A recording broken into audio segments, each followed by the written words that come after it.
오늘 예수님의 죽음이라는 제목으로 말씀을 나눕니다.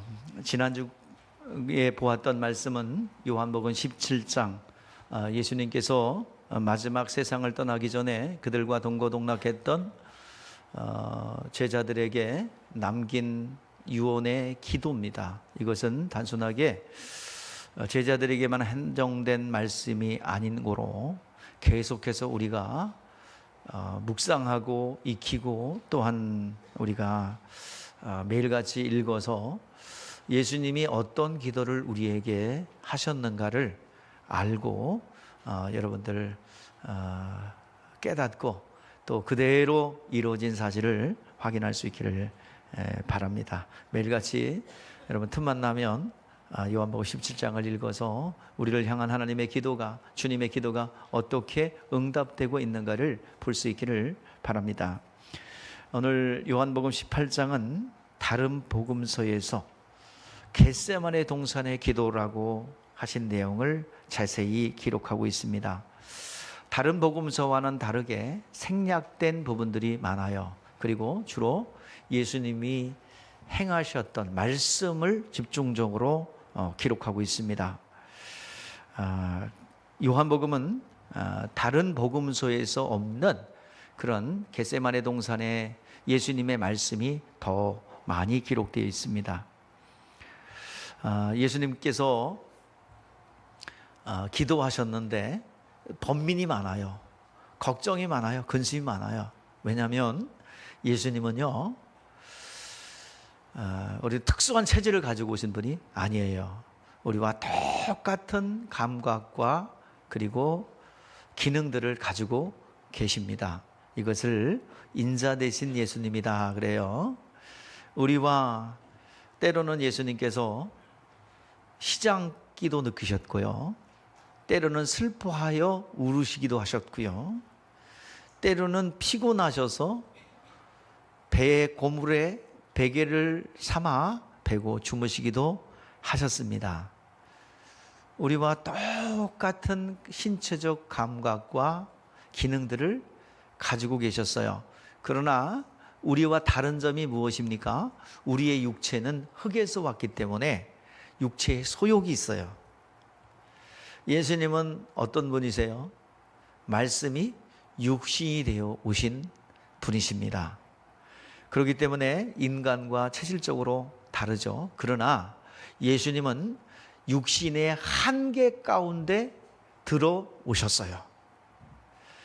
피곤도 하시고, 그래서 피곤하셨기에 또 시장하시기에 우리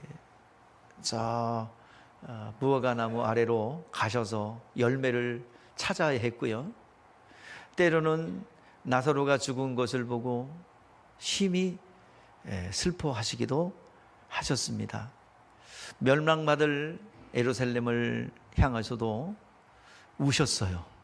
예루살렘아, 예루살렘아, 너희가 평화에 가는 것을 알았으면 좋을 뻔하였도다. 저 처참한 예루살렘의 멸망의 광경을 바라보시며 예수님께서는 뒤에 어깨가 들썩일 정도로 우셨어요. 우리와 연약함이 동등합니다. 예수님께서는 십자가에 못 박히셨는데 그 손과 두 발이 십자가에 못 박히셨어요. 우리 인간들에게 가장 모세혈관이 많은 곳이 손과 발이라고 하지요. 그래서 발가락이나 여러분 손가락을 다치면 되게 아파요. 저도 최근에 손가락이 이렇게 죽었죠. 그래서 문을 닫다가 이렇게 닫았어요. 근데 이게 올무처럼 돼가지고 이렇게 손까지 같이 다치진 거예요. 되게 아팠겠죠. 한참 동안 눈물이 찔끔 났어요. 진짜 아팠어요. 그랬더니 이렇게 됐더라고요. 참 이게 덤벙거리는 결과가 이런 결과를 냈습니다. 되게 아파요. 그런데 예수님이 십자가에 손과 발에 못을 박히실 때 얼마나 아프셨을까. 우리 주님께서 이 겟세마네에서 기도한 이유는 단 한 가지입니다. 인간을 구원하기 위해서요. 그래서 극복해야 될 것이 있는데 그것이 육체의 한계입니다. 우리 예수님께서는 체질상, 본질상 우리의 재료가 달라요. 그렇지만 육체의 연약함에서는 동등합니다. 모든 아픔과 고통을 느끼는 데 대해서는 동등합니다. 그래서 육체는 십자가 지기 싫어요. 여러분들도 싫죠? 우리의 된 십자가 지기 싫은 거예요. 예수님도 마찬가지셨어요. 인자 되신 예수님께서 극복하셔야 했습니다. 그래서 예수님께서 이 잔, 십자가의 잔을 내게서 옮기시옵소서. 십자가에서 옮기시옵소서. 그러나 돌이키죠. 나의 뜻대로 마시고 하나님의 아버지의 뜻대로 되기를 원하나이다. 나의 뜻을 덮고 아버지의 뜻이 이루어지기를 위한 기도를 하는데 육체가 발목을 잡아요. 그래서 예수님께서는 동일한 기도를 3번에 걸쳐서 합니다. 우리의 육체가 얼마나 연약하고 질긴지, 계속 영적인 일에 방해를 받는지, 게으르고 나태하고 교만하고 우리의 육체는 정말 우리의 자신을 이길 수 없어요. 예수님께서도 육체의 한계를 극복하고자 3번이나 기도하셨는데 어느 정도 기도하셨느냐? 누가복음에 보니까 땀방울이 핏방울이 될 정도로 아주 심히 깊게 기도했단 말이에요. 그래서 육체의 연약함과 육체의 소욕은 이제 정말 극복해야 되는데 얼마나 질기냐? 우리의 육체가 고래 심줄보다 더 질겨요. 싱글싱글. 그 육체라는 이 연약함과 그리고 육체의 속성들이 있기 때문에 예수님도 3번에 걸쳐서 기도할 정도로 극한의 어떤 기도였습니다. 나의 뜻을 내려놓는 거야. 그리고 이 겟세마네 동산에서의 이 주님의 승리가 있었기에 주님께서 십자가를 지셨고 주님께서 십자가를 지셨기에 우리가 죄에서 자유함을 얻고 우리가 정말 자유자가 된 것입니다. 우리에게 이것이 소망이고 우리에게 능력이고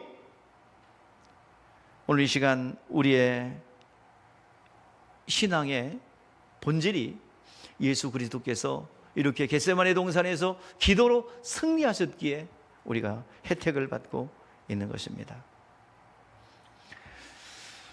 신앙생활의 본질은 여러 가지가 있어요. 자, 여러분들 예수 믿으면 세례를 받아요. 여러분 세례 받으셨습니까? 세례 안 받으신 분들은 꼭 받으시기를 바랍니다. 그런데 세례 받는데 누가 강요해서 받은 거 아니죠? 예수 믿고 구원받았더니 주님께서 뭐라고 그래요? 믿는 자들에게 영혼에 내가 표시를 줄게. 마치 구약시대에 할례를 받은 것과 같습니다. 구약시대의 할례는 비유와 상징으로서 그 생명이 나오는 자리, 난 지 8일 만에 남자아이는 할례를 행함으로 생명이 나오는 자리에다가 표시를 가짐으로 이 아이를 부모가 난 지 8일 만에 할례를 행함으로 이 아이를 하나님의 말씀으로 양육하겠습니다 라는 고백입니다. 우리가 세례를 받는 것은 옛사람, 완전히 옛사람, 내 멋대로 살아갔고 내 뜻대로 살아갔고 내 취향대로 살아갔고 생각의 허구 속에 끌려다녔습니다. 생각이 허구예요. 그래서 생각을 집어넣었을 때 감정으로 느끼고 어떤 결정을 내리거든요. 그런데 여러분 생각과 감정의 허구 속에서 여러분 좋았다 나빴다 기분이 째졌다 저 밑으로 떨어졌다 또 할 수 있을 것도 같고 할 수 없을 것 같은 절망도 있고 뭐에 따라서 좌우되는 거예요? 생각이에요. 그리고 감정이야. 그런데 그것이 뭐예요? 허구라는 거예요. 허상이라는 거예요. 다시 한번 여러분들의 신앙이 그렇게 움직였던 옛사람은 장사 지내고 하나님의 말씀이 여러분을 이끌어가기를 주의 이름으로 축복합니다. 감정은 허구예요. 허구.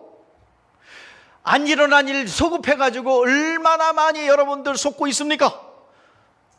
난 쫄딱 망할까 두렵고, 사고 날까 두렵고, 그 점점 저 구렁텅이의 허구 속으로 헤매고 있는 거예요. 다시 한번 여기서 나올 수 있는 길은 오직 진리의 말씀 앞에 내 영혼을 비추는 길입니다. 진리의 빛이 내 영혼에 들어오는 길입니다. 그래서 여러분들 이 모든 속임으로부터 자유함을 얻게 되는 것입니다. 우리 세례는 죽는다는 의미예요. 물에 잠긴다는 의미예요. 물속에 들어갈 때 옛사람, 그렇게 감정에 따라서 육체에 속하여 끌려갔던 나, 내가 좋으면 하고 안 좋으면 안 하고, 기분 나쁘면 하고 기분 나쁘면 안 하고 했던 모든 육체가 이끌어갔던 나의 삶을 완전히 장사지내고 물속에 나오면서 이제부터는 하나님의 뜻대로, 오늘 겟세마네 동산에 주님의 기도가 여러분 가운데 계속 재현되기를 주의 이름으로 축복합니다. 오늘 이 시간 아버지여 나의 뜻대로 마시고 나의 뜻대로 마시고 아버지의 뜻대로 되기를 원합니다. 교회는 이 기도가, 교회에 지체된 우리들은, 교회에 지체된 우리들은 이 기도가 계속해서 반복돼야 될 줄 믿습니다. 우리 한번 고백해 볼까요? 아버지여 나의 뜻대로 마시고 아버지의 뜻대로 되기를 원합니다. 아멘. 육체가 이끌어갔고 감정이 이끌어갔고 내 생각이 이끌어갔던 나의 삶을 주여 말씀 앞에 기준을 세워 이제 말씀이 이끌어가는 대로 내가 살기를 원합니다. 이것이 오늘 여러분들이요, 우리가 사는 길입니다. 아브라함이 그랬잖아요. 아브라함이 강을 건너왔어요. 그래서 여러분들 오늘날 유대인들, 히브리인들이라고 그래서 히브리인들, 그 당시에 히브리인들이라는 뜻은 뭐냐면 강을 건넌 자들이란 뜻입니다. 강을 건넌 자들, 즉 그 당시에 갈대아 지역의 우르는 그 당시에 가장 문화 문명이 최고로 발달했습니다. 그래서 살기 참 편해요. 문화 문명이 티그리스 강, 유프라테스 강, 아주 거기에 풍성함과 그리고 본토 친척에서 보호를 받으며 살아왔어요. 그런데 어느 날 영적으로 죽어서 하나님의 말씀을 들을 수 없는 영적으로 죽어 있는 사람들 사이에 한 축복받은 사람이 나타났어요. 셈의 후손인 누구냐면 갈대아 우르의 아브라함입니다. 하나님의 말씀을 듣고 움직인 거예요.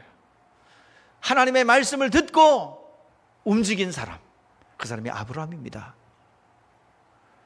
모든 것을 내려놓고 문화, 문명, 친척, 나의 모든 삶의 육신의 삶을 유지하기 필요한 안전과 그리고 모든 먹고 사는 문제의 보장과 그리고 편안한 삶을 내려놓아요. 그리고 강을 건너옵니다. 이것이 옛사람은 장사 지내고 새로운 사람으로 거듭난 겁니다. 제가 이제 생략을 했는데 이 홍해바다와 노아의 홍수가 또 세례거든요. 옛사람은 다 장사 지내고 이제 새로운 사람으로 이제 바로에 속했던 종의 신분을 장사 지내고 그리고 홍해바다를 딱 건너는 순간에 건너는 즉시로 뭐가 돼요? 신분이 하나님 백성이 됩니다. 그리고 하나님 백성답게 율법을 줘요. 길어서 내가 빼놨어요. 근데 빼놓은 게 후회돼 지금부터. 오늘 시간 그렇게 신분이 변화됐다 이 말이에요. 그래서 아브라함이 강을 건너온 것도 그랬더니 하나님이 책임져요. 먹는 문제, 입는 문제, 또 안전 문제, 아내를 빼앗겼다 하나님이 다시 찾아주고 얼마나 하나님이 도우셨는지 몰라요. 하나님이 책임져 주시는 모습을 보게 됩니다. 오늘 이 시간 세례를 받는 것은 여러분 그리스도의 연합이에요. 하나님의 성품과 그리고 모든 것에 내가 들어가겠습니다. 오늘 이 시간 그런 고백이 여러분 가운데 있기를 바랍니다. 내 뜻대로, 내 의지대로, 내 감정대로, 그리고 내가 원하는 여기까지 데드라인을 쳐놓고 여기까지만 봉사하고 더 이상 침범할 수 없어 라고 데드라인을 설정해 놓은 여러분들의 심령이 오늘 이 시간 장사 지낸 바 되기를 주의 이름으로 축복합니다. 장사 지내고 새로운 사람으로 말씀이 이끌어가고 오늘 이 시간 말씀을 통한 재창조의 역사가 여러분 가운데 있기를 주의 이름으로 축복합니다. 오늘 이 시간 죽어간 옛사람, 도저히 소생할 수 없는 내 감정대로 살아갔기에 한계 속에 부딪혀서 더 이상 일어날 수 없는 그런 한계 속에서 일어나십시오. 옛사람은 장사 지내고 일어나세요. 모든 육신의 한계와 그리고 미혹들과 육신의 한계를 타고 하나님 우리 역사하는 더러운 귀신들의 여러분 음해와 이간과 참소와 제한을 장사 지내고 하나님의 사람으로 하나님의 자녀로 거듭날 수 있기를 주의 이름으로 축복합니다. 오늘 이 시간 세례받고 나는 이제 하나님의 말씀대로 살겠습니다 라고 고백한 그때부터 하나님을 섬기는 삶을 사는데요, 하나님께서는 그것을 놓치지 않고 내가 너의 믿음을 보장해 줄게, 내가 너의 믿음을 인정해 줄게. 그리고 뭘 주시냐면 성령을 보내주십니다. 그때 일어나는 현상들이 뭐예요? 우울증, 공황장애, 그리고 모든 질병, 사망, 권세들이 떨어져 나가는 것입니다. 인간의 의학으로 고칠 수 없는 거예요. 오늘 이 시간 젊은이들이 많은 이 정신적 질환을 앓고 있어요. 잠을 못 자요. 자살 충동합니다. 여러분들, 우울증은 자살로 끝나요. 이거 못 고쳐요. 국가적인 문제예요. 왜 그런지 아세요? 어릴 때 까만치를 칠해놨어. 누가 어린이들 심령 속에 너는 생물학적 성을 결정하는 것이 아니라 사회적 성이 결정하는 거야. 네가 여자면 여자인 거고 네가 남자면 남자인 거고, 이런 거 가르쳐놨단 말이에요. 여러분 교과서 보셨어요? 아이들이 읽는 책들 보셨냐고요? 거기에 경악할 일들이 있습니다. 그 내용들을 한번 자세히 보세요. 애들이 온전하게 됐는지, 까만색 칠해놨는데 하얀색 더 칠하면 되지 뭐, 나중에 규정하면 돼요. 하얀색 안 돼요. 희색이 되지. 다시 한번 여러분들이요, 각성하여 일어나십시다. 다시 한번 이 시대에 의학으로 할 수 없고 상담으로 할 수 없고 인간의 어떤 것으로 할 수 없는 그 일들이 오늘 이 시간 교회 공동체에서 이루어져야 하는 것입니다. 오늘 이 시간 하나님을 섬기고 신앙 고백하는 자들에게 하나님의 영광이 나타납니다. 하나님께서 다윗을 시편을 통해서 우리가 해야 될 일들을 말씀해 주고 있습니다. 한번 같이 고백할까요? 자, 우리가 해야 될 일이 무엇인지 한번 보세요. 시작. 주께서 제사를 기뻐하지 아니하시나니 그렇지 않으면 내가 드렸을 것이라. 주는 번제를 기뻐하지 아니하나이다. 하나님께서 구하는 제사는 상한 심령이라. 하나님이여 상하고 통회하는 마음을 주께서 멸시하지 아니하시리라. 하나님께서 모든 양을 잡고 소를 잡는 그런 것들을 원하셨다면 내가 마음껏 드렸을 것이다. 그러나 하나님께서 이것을 원하는 것이 아니라 뭘 원하신대요? 상한 심령이라. 상하고 통회하는 마음을 주께서 멸시하지 않는다고 합니다. 오늘 예배가 무엇입니까? 우리의 신앙생활이 무엇입니까? 애통하는 마음과 그리고 정말 상한 심령을 가지고 와서 쏟아놓는 거예요. 이게 오늘 우리 신앙생활의 목적이요, 그리고 우리가 행해야 될 일이에요. 나 이런 거 했으면 저런 거 했으면. 아니에요. 주여, 나는 마음이 상했습니다. 나는 애통을 하고 있습니다. 팔복에서 뭐예요? 심령이 가난한 자는 복이 있나니. 심령이 가난하다는 말은 뭐예요? 내가 나 자신을 보니 아무것도 가진 것이 없고 빈털터리가 됐어요. 다 뺏겼어요. 물질도 뺏겼고 지혜도 뺏겼고 모든 것을 하나하나 다 빼앗겼어요. 원수마귀에게. 그 사실을 알고 다 털렸구나, 나는 강도 만난 자구나, 다 강탈당했구나, 이것을 인식해야 되는데 인식하지 못하는 사람들이 있다 이 말이에요. 어느새 가정의 행복과 기쁨이 빼앗겨졌고 가장 친밀한 부모와 자녀의 관계, 그리고 부부의 관계가 어느새 뒤틀어졌고 이간되었고 겉으로는 살고 있지만 속으로 마음이 서로 떠나 있는 이러한 현실 속에서 무엇을 빼앗겼는지 우리는 인식조차도 하지 못하는 이 현실 속에서 말씀을 통해서 우리는 다시 한번 인식하기를 주의 이름으로 축복합니다. 나에게는 다 털렸구나, 아무것도 없구나, 빈털털이네. 아버지 하나님을 보니 그분은 풍족한 게 많아. 하나님 그러자, 그래 돌아가자, 그래 돌아가자. 급하니까 막 사투리가 나오네. 그래 돌아가자, 아버지께로 돌아가자. 아버지의 마음을 알아서 돌아간 것이 아니라 살고 싶어서 돌아가자. 그래서 심령이 가난한 자 복이 있나니 행복한 자로다. 자신의 처지를 알고 하나님의 도우심을 최종 권위로 인정하는 자는, 믿음 있는 자는 천국을 소유할 것이고, 자신의 처지를 알고 하나님의 뜻대로 살기를 원하는데 그렇지 못하는 사람, 애통해 하는 자는 복이 있나니 위로를 받게 된다는 얘기입니다. 한마디로 얘기해서 우리의 신앙생활은, 우리의 예배 행위는 상한 심령을 그대로 쏟아놓는 것으로서 주여 나를 불쌍히 여겨 주시옵소서. 오늘 우리가 해야 될 일입니다. 우리가 고백해야 될 일입니다. 주여 나를 불쌍히 여겨 주시옵소서. 고백합시다. 오늘 이 시간 하나님이 들을 수 있도록 여러분 포장해 있고 사실은 두렵고 떨리고 그리고 아무것도 가진 것 없어 애통해 하는데 그런 거 포장하고 숨기고 있잖아요. 오늘 이 시간만큼은 숨기지 말고 고백하십시다. 주여 나를 불쌍히 여겨 주시옵소서. 주여 나를 불쌍히 여겨 주시옵소서. 이것이 예배요 신앙생활인 줄 믿습니다. 우리 가정을, 자녀를 불쌍히 여겨 주시옵소서. 나를 불쌍히 여겨 주시옵소서. 그래서 불쌍한 사람들끼리 모여 있는 거야.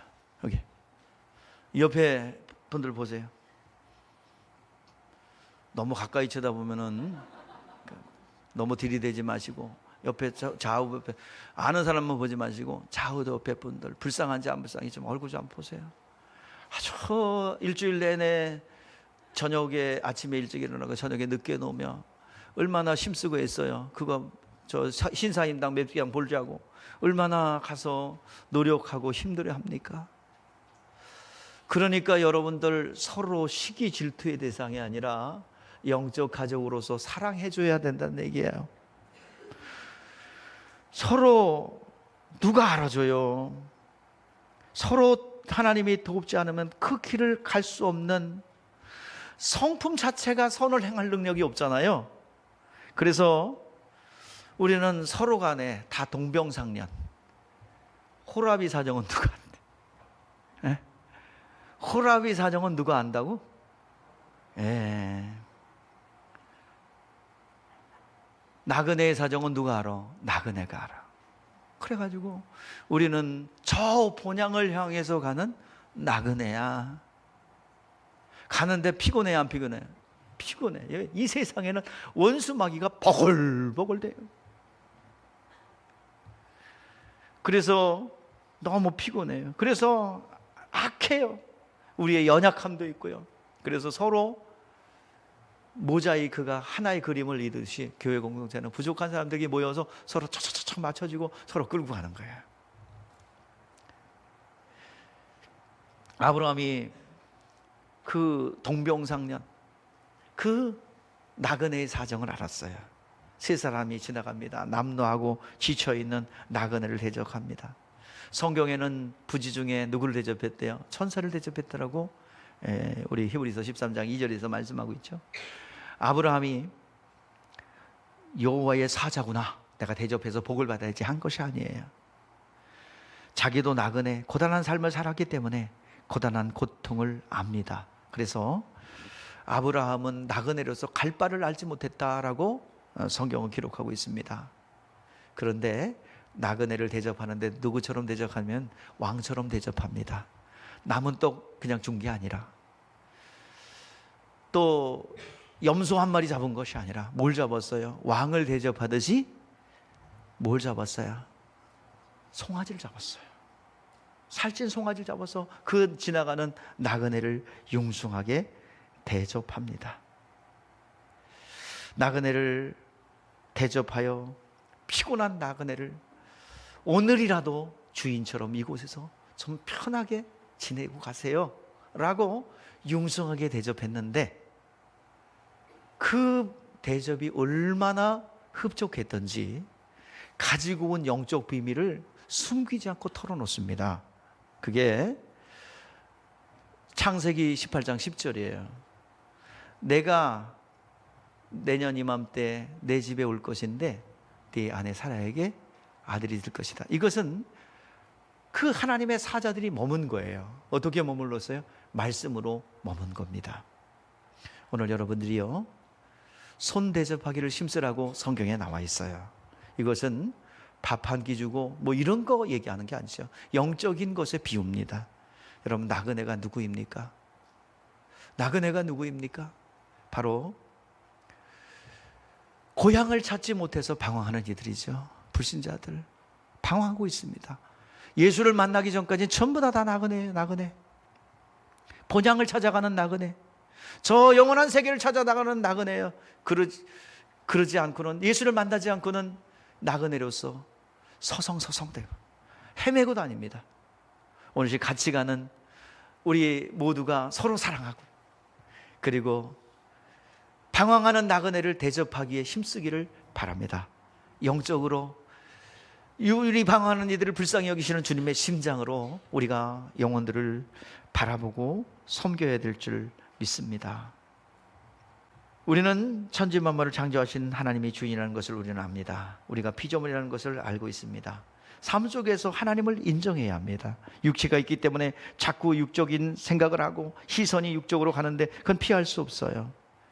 그러나 내 의지를 자꾸 하나님께 돌이켜야 됩니다. 돌이키고 그리고 나의 영의 사정을 알고 주여 나를 불쌍히 여겨 주시옵소서 달라고, 불쌍히 여겨달라고 기도하는 거예요. 기도해서 능력을 얻는 게 아니라 믿음을 사용하는 거예요. 우리가 기도할 때 뭘 해야 돼요? 나를 불쌍히 여겨 주옵소서. 내 자녀를, 내 모든 가족들을 불쌍히 여겨 주시옵소서. 그 기도가 상달되면 하나님께서 불쌍히 여기십니다. 왜 불쌍히 여김을 받아야 돼요? 의를 행할 능력도 없고, 우리는요 조금만 잘 되면 교만해요. 잘난 척하고 교만하고요, 내 주머니에 돈 좀 있으면요 금방 육체로 돌아가려고 합니다. 이것이 인간이에요. 여러분들 포장하지 말고 지금 양심에 손을 얹고 내가 물어볼게요. 오늘 여러분들에게 갑자기 100억이 생겼어. 포장하지 말고 스스로 답하세요. 대파지 마. 해봐야 거짓말 나와. 뭐 해보면 이렇게 내가 이렇게 대놓고 물어봤더니 일단은 저 11조를 할 거고, 거짓말 하지도 말고요. 또 건축 공금을 할 거고요. 거짓말. 자, 여러분들 지금 여러분의 실상을 한번 보세요. 특히 남자분들 뭐 할 건지, 무슨 생각부터 드는지, 정말 나의 본질적인 모습을 발견할 수 있기를 바랍니다. 우리는 그런 실력이 안 돼요. 조그만 여유가 있으면 원죄의 습성이 발동돼요. 대부분 여성분들은 명품백을 하나 살 거고, 남자들은 차부터 한 대 살 거고, 좋은 차, 페라리 뭐 이런 거, 무슨 차가 있는지도 몰라서 그래. 아무튼 그럴 거야. 그게 여러분의 본질입니다. 이것조차도 하나님 앞에 올려놓아야 될 줄 압니다. 내 영혼이 예수 피로만 삽니다. 주님이 주신 곳으로만 행복할 수 있어요. 주님이 주신 곳으로만 그 길을 갈 수 있습니다. 영적 싸움하는 자들은 피곤함을 말로 표현할 수 없어요. 하나님의 뜻대로 살고 싶은데 그렇게 되질 않아요. 그러니까 우리가 할 수 있는 길은 뭐예요? 하나님이 우리를 불쌍히 여겨 주셔야 돼요. 그것만이 우리가 할 수 있는 일입니다. 우리 다시 한번 고백해 봅시다. 솔직하게. 하나님, 나를 불쌍히 여겨 주시옵소서. 하나님 붙잡아 줘야 됩니다. 교회에 와서 위로받고 이런 비전으로 힘을 얻어야 하는 것입니다. 교회는요, 자기의 연약함을 자랑하는 곳이에요.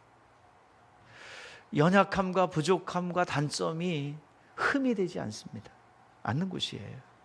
그래야 합니다. 그런 것이 교회의 본질이에요.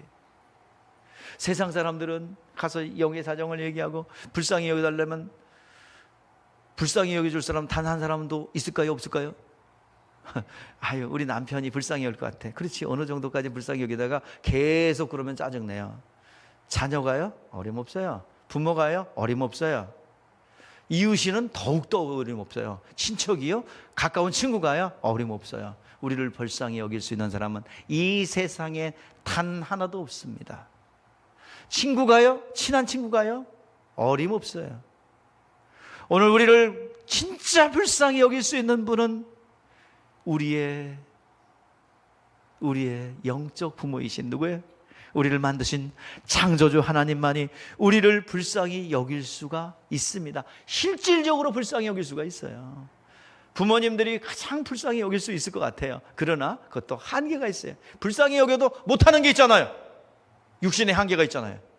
진짜 나를 불쌍히 여기셔서 불쌍한 자리에서 건져주실 분은 우리 주 예수 그리스도요, 그리고 하나님 아버지십니다. 그분을 의지하시며 그분 앞에 고백하고 내려놓으십시다. 하나님께서 예수를 이 땅에 보내심으로, 이 땅에 보내신 목적은 바로 죽으려 오셨어요. 자, 죽는 것 자체는 하나님 아버지 앞에 순종한 것입니다. 죽는 것 자체는 고통스러운 게 아니에요. 그런데 예수님께서는 어떤 죽음을 죽으셨어요? 피를 흘리는 형벌받은 고난의 죽음을 죽으셨는데, 그 고난의 죽음은 누구를 위해서 죽으신 거예요? 우리의 죄를 대속하기 위해서입니다. 죽고 순종하는 것은, 죽어 순종하는 건 아버지의 뜻이에요. 아버지 뜻에 순종하는 거예요. 그런데 그 죽음도 죽음 나름에 편안하게 안락하게 죽는 것도 있고, 그죠? 좀 안락하게 죽는 게 뭘까요? 밤새 안녕? 그것도 몰라. 밤새 버둥버둥 거리다가 숨을 못 쉬어서 죽을 수도 있어요. 근데 하여튼 밤새 안녕이라고 그러는데, 이렇게 고통스럽지 않게 되는데, 총살형, 참수형, 이게 이제 고통이 없다 그래요. 조금 살으려고 버둥버둥 거리는 거 있다가 기분이 좋답니다. 교수형 당해본 사람, 살아난 사람들 얘기 들어보니까. 근데 그 고통, 근데 이제 예수님의 죽음은 뭐예요? 형벌받은 피 흘리는 죽음이야. 고난의 죽음이야. 그래서 그것은 우리의 죄를 대속하기 위해서 우리가 당할 지옥 형벌을 대신 담당한 것입니다. 자, 우리의 구원, 우리 예수님께서 이렇게 피 흘리시고 죽으신 것, 그것은 우리를 구원하시기 위해서 고난당하시고 죽으셨어요. 그런데 언제부터 우리를 구원하시기 위해서 이것이 계획됐나요? 에덴 동산에 타락한 직후입니까? 아니에요. 성경은 그렇게 말하지 않아요. 자, 우리 한번 읽어봅시다. 베드로전서 1장 18절에서 20절입니다. 시작. 너희가 알거니와 너희 조상이 물려된 헛된 행실에서 대속함을 받은 것은 은이나 금같이 없어질 것으로 된 것이 아니요 오직 흠없고 점없는 어린 양 같은 그리스도의 보배로운 피로 된 것이다. 그는 창세 전부터 미리 알리신 바 되신이나 이 말세에 너희를 위하여 나타나신 바 되었으니.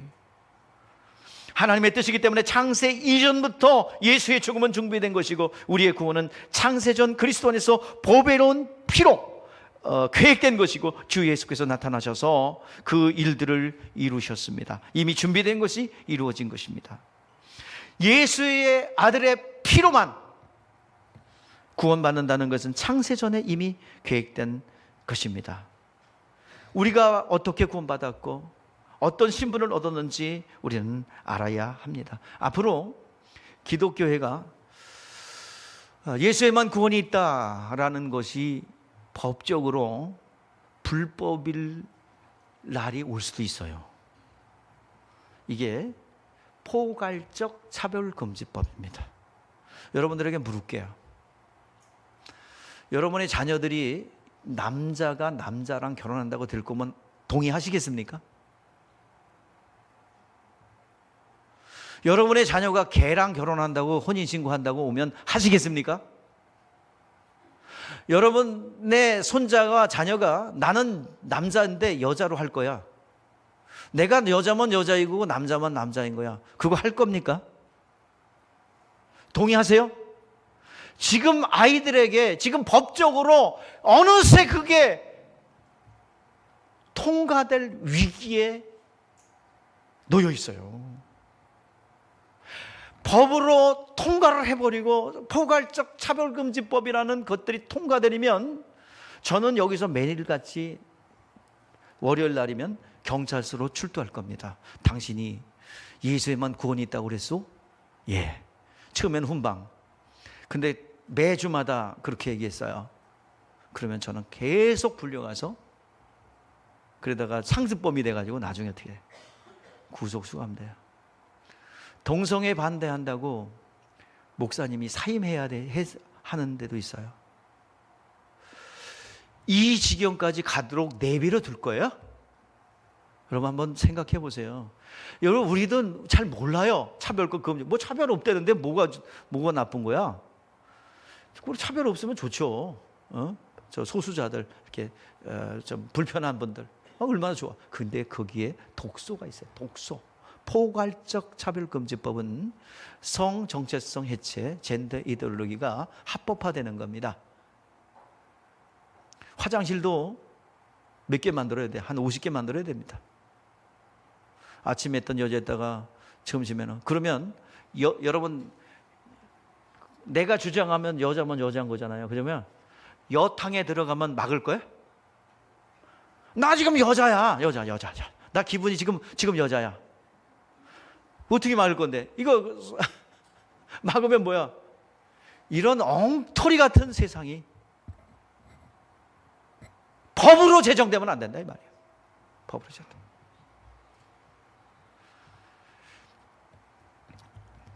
자, 그럼 성부는 가라앉히고 본문으로 돌아오겠습니다.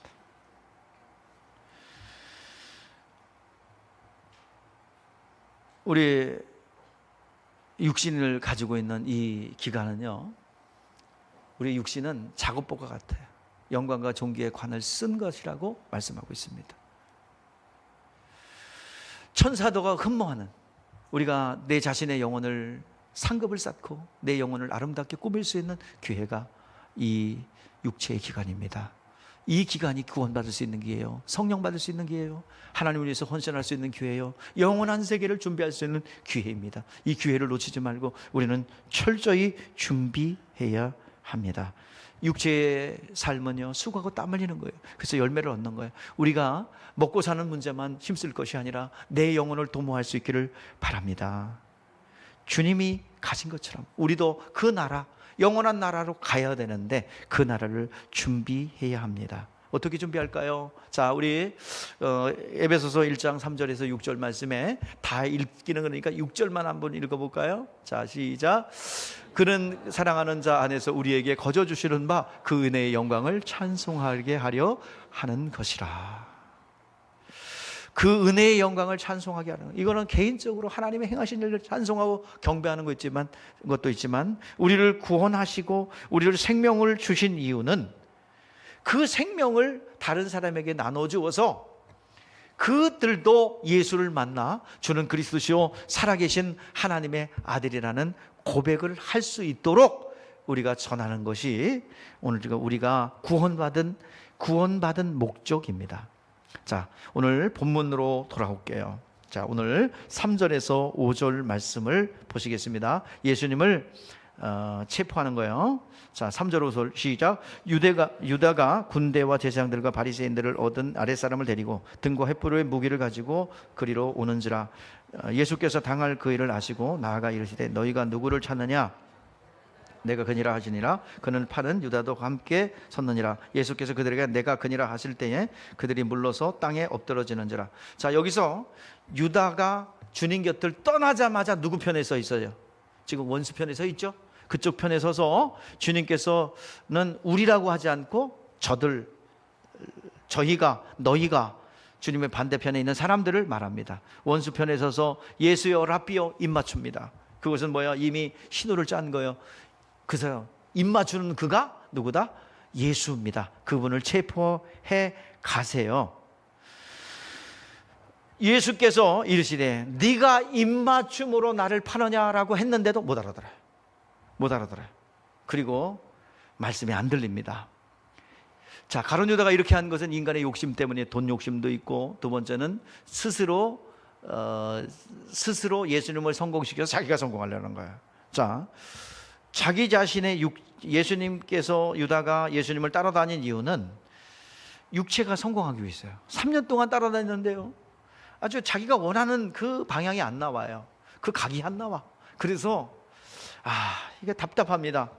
속히 주님이 성공해야 자기도 성공하고, 근데 예수님 죄가 없는데 공공연히 누명 쓰고 비판당하고 죽이려고 하고 어떻게든 꼬투리 잡으려고 하는 것을 볼 때에 정말 이래다가는 자기 자신이 늙어 죽을 것 같아. 그러니까 빨리 예수님 성공시켜야 되는데, 성공시켜서 자기도 좀 실업자 일을 면하고 좀 하고 싶은데 머리를 굴립니다. 그 당시에 최고의 법정이 로마 법정이에요.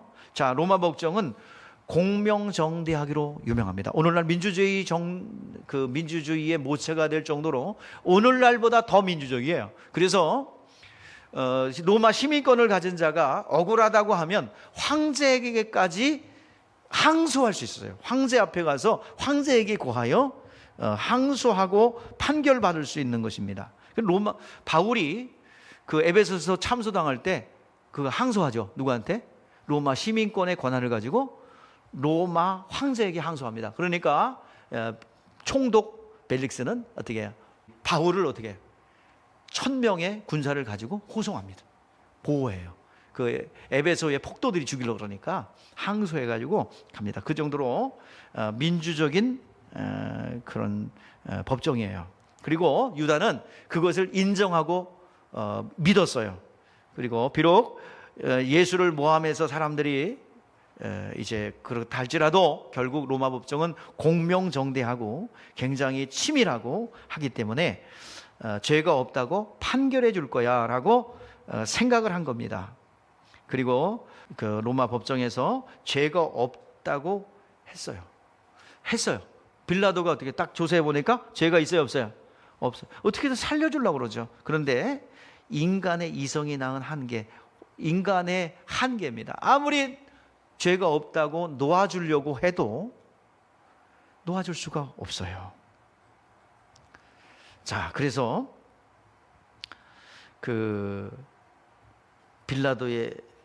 빌라도가 유대인들의 소리가 더 커서 예수를 넘겨주고 말죠. 채찍질하고 이제 판결이 내려집니다. 채찍질하고 십자가에 못 박기로 넘겨줘요. 그러니까 유다가 유죄로 판결날 것을 보고 충격을 받았어요. 제자들은 다 도망갔지만 끝까지 남아서 예수님 죄가 없어요, 죄가 없어요, 내가 무죄한 것을 판 것이요 라고 끝까지 변론한 자가 누구야? 가룟 유다예요. 유다만이 법정에 다 들여와서 내가 저런 인간 알지도 못합니다 그러고 도망가서 떠났어요. 그런데 차이점이 뭐예요? 베드로가 어찌 보면 더 나빠, 인간적으로 볼 때. 그런데 베드로는 새벽닭이 올 때 말씀에 깨우쳤어요. 그러나 가룟 유다는 스스로 뉘우쳤다 그랬어요. 스스로 뉘우쳐. 스스로 뉘우쳐 이제 그 돈을 받았던 은 30을 던져놓고 가서 자살한 것입니다. 그런데 자살한 곳이 어디예요? 게헨나입니다. 자살한 장소가 게헨나예요. 저 언덕 위에서 목매서 죽어서 목이 뚝 끊어져 가지고 저게 창자가 터지고, 저 흰놈 골짜기라고 하는데 이곳에는 쓰레기 소각장이 있어 늘 매캐한 냄새가 불이 꺼지지 않는 곳이고요.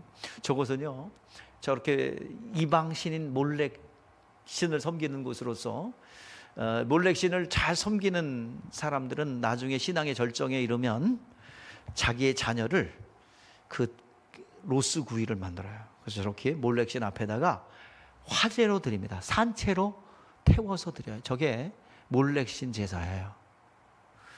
그런데 거기다가 아이의 울음소리를 들으면 그래도 마음이 움직이잖아요. 얼굴 찡그리잖아요. 그러니까 이거 안 들리게 하기 위해서 뭐가 발달했어요? 락 음악, 뻥뻥뻥뻥뻥뻥뻥 막 헤비메탈 음악 들으면 확 그 음악을 강하게 해서 못 듣게 하는 거예요. 그리고 저들은 인상이 일그러지면 안 됩니다. 그러면 몰렉신에게 드려지는 그곳이에요. 그곳이 뭐야? 지옥을 상징하는 곳입니다. 자, 우리에게 무엇을, 가룟 유다의 사건을 통해서 무엇을 가르쳐주고 있습니까? 인간의 이성으로, 인간의 방법으로 한 것이 사탄적이다 그랬어요. 우리 이 시간에 사탄은 뿔 달고 나타나는 게 아니에요. 내 생각대로 움직이면 사탄적인 거예요. 우리 베드로가 예수님이 십자가에 못 박혀 죽으시고 부활하신다는 소식을 듣고 말리면서 얘기했죠. 예수님, 그런 일 절대로 안 일어날 겁니다. 내가 지켜드릴게요. 우리가 있잖아요. 그랬는데 예수님이 뭐라고 그랬어요? 네가 참 의리 있는 자로다 했어요. 뭐라고 그랬어요? 사탄아, 내 뒤로 물러가라. 너는 나를 넘어지게 하는 자로다. 네가 하나님의 일을 생각지 않고 뭐를 생각한대요? 사람의 일만 생각하는도다. 인간의 이성으로 내 생각대로 움직이는 것이 사탄적이요, 그리고 나의 의도와 상관없이 사단의 도구가 된다는 사실을 우리는 잊지 말아야 하겠습니다. 예수님은 사람의 증거를 받지 않는답니다. 사람의 증거를 취하지 않는데요. 요한이 보라, 세상 죄를 지고 가는 하나님의 어린 양이로다. 요한이 예수를 증거했을 때 사람들은 증거를 원치 않는다고 그랬어요. 예수님은 사람의 증거를 받지 않아요. 누가 증거합니까? 예수 자신이 증거하시고, 또 누가 증거하세요? 하나님이 증거하시고, 또 요한복음 15장 26절에 하나님께서는 성령께서 증거하신다 그랬어요. 또 다른 보혜사가 오시면 나를 증거하실 것이요. 성령이 우리 안에 예수께서 부활하셨다는 것과 의인이시라는 것과 살아계셔서 머리가 되심을 증거하고 있습니다. 예수님은 어떤 변론도 어떤 증거도 받지 아니하시고 그냥 십자가로 가셨어요. 이것은 가룟 유다가 죄가 없다고 변론한 걸 받지 않으셨어요. 사람의 증거를 받지 않습니다. 신앙생활, 아까도 얘기했죠? 불쌍히 여김을 받는 것이에요. 우리가 이기는 길은 불쌍히 여겨야 합니다. 그리스도인들 능력이 있어야 됩니다. 권능이 있어야 됩니다. 이 권능은 어디서 나올 거예요? 기도 많이 하는 시간에 있지 않아요? 기도를 많이 한다는 자기 의에 있잖아요. 그렇다고 또 기도하지 말라는 얘기 아니에요. 기도 많이 하는 자기 의가 능력이 없는 거예요. 그러니까 기도가 자기 의라면 능력이 없어요. 그러나 능력은 어디서 나옵니까? 주여 나를 불쌍히 여겨 주시옵소서. 영의 사정을 고백하고, 능력 없어 불쌍하고, 또 자기 고통스러워 불쌍하고, 하나님 뜻대로 살고 싶은데 안 돼서 불쌍하고, 하나님이 불쌍히 여기는 순간 응답이 와, 능력이 임합니다. 하나님이 불쌍히 여긴 바 되는 순간에 여러분들에게 능력들이 오고 권능들이 임하는 거예요. 여러분, 하나님의 불쌍히 여김 받기를 바랍니다. 자, 우리 다시 한번 고백하세요. 하나님, 나를 불쌍히 여겨 주시옵소서. 예.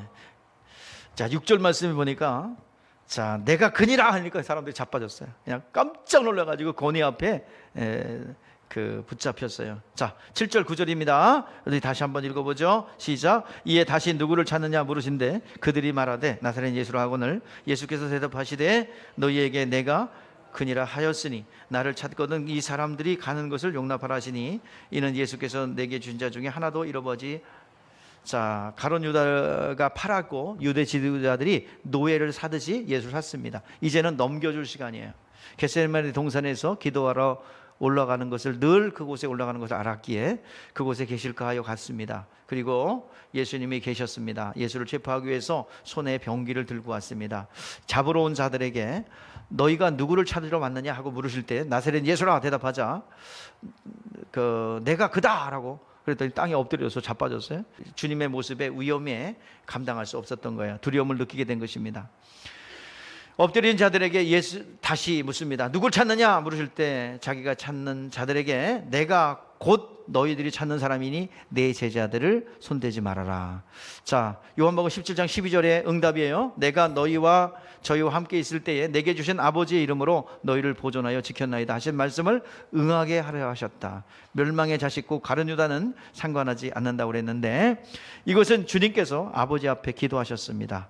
이 사람들을 가게 하라.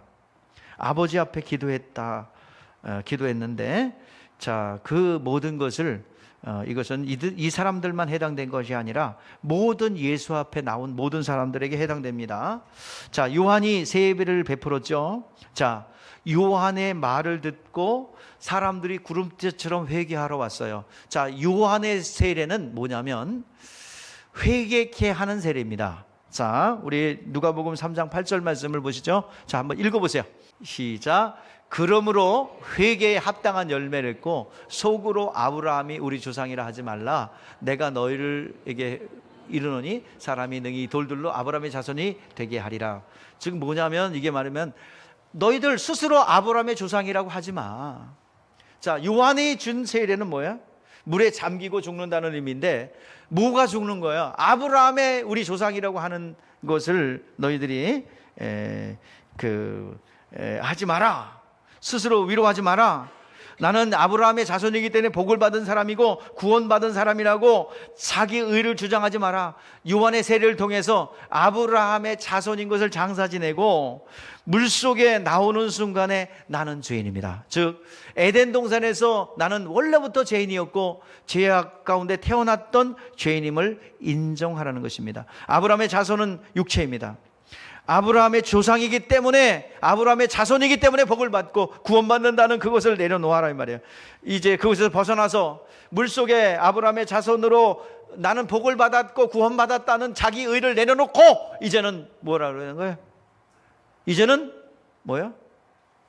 물속에 장사 지내고 에덴 동산의 죄인인 것으로 거듭나라 이 말이에요. 그러니까 그걸 뭐라 그래요? 회개케 하는 세례. 우리 한번 따라해 보시죠. 회개케 하는 세례. 뭐를 인정하는 거야? 내가 죄인인 것을. 그러면 예수 앞에 나올 수 있는 자격은 무엇입니까? 의인이에요, 죄인이야? 자, 예수님께서는 의인을 부르러 온 것이 아니라 죄인을 불러 뭐하러 왔대요? 회개시키러 왔노라. 주님 앞에 나와서 은혜 받을 수 있는 기본 조건은 뭐예요? 나의 영적인 정직함입니다. 나는 죄인입니다 라는 고백입니다. 현실이 그렇고요. 하나님 앞에 죄인입니다. 구약의 율법과 선자의 마침 완성은 요한이 깨닫게 한 겁니다. 요한 앞에 와서 나는 죄인입니다 라고 고백한 자들을 우리 시간 세상 죄를 지고는 하나님의 어린 양이로다 그들로 인도됐죠. 예수에게 인계됐어요. 이게 율법과 선지자의 목적인데 이렇게 나는 죄인입니다 라고 주님 앞에 나온 자들을 하나도 잃어버리지 않고 다 구원하겠다는 것입니다. 우리가 해야 될 일은 나는 죄인이며 나는 불쌍히 여겨받아야 될 사람입니다 고백할 때 이제 우리가 하나님의 은혜가 임하게 될 줄 믿습니다. 10절 11절 말씀에 보니까 베드로가 칼을 빼갖고 잡으러 온 사람들을 그냥 칼로 패버렸어요. 근데 말고의 길을 잘랐어요. 그때 예수님께서 이제 손으로 만져주시면서 칼집에 꽂으라. 아버지께서 준 자를 내가 마시지 않겠느냐. 칼로 흥한 자는 칼로 망한다. 이거는 진리예요, 진리. 잔인한 사람은 잔인한 때문에 망합니다. 스스로 부메랑이 되어서 망합니다. 이것은 로마 정부를 두고 한 말이고 칼로 정복했기 때문에 칼로 결국 망하게 되죠. 로마가 마찬가지입니다. 오늘 이 시간 우리의 씨름은 혈과 육에 된 것이 아니에요. 우리는 육으로 싸우나 육에 속한 자가 아니라 그랬어요. 우리의 싸우는 무기는 육신에 속한 것이 아니요 모든 견고한 진도 무너뜨리는 하나님의 능력이라 그랬어요. 오늘 시간 여러분들이요, 오늘 시간 인간적인 수단과 방법을 내려놓고 하나님의 말씀에 귀를 기울이시기를 바랍니다. 이것을 위해서 우리 주님께서 죽으셨어요. 그 죽으심에 동참하여 주님 앞에 들어가는 여러분 되시기를 바랍니다. 기도하겠습니다.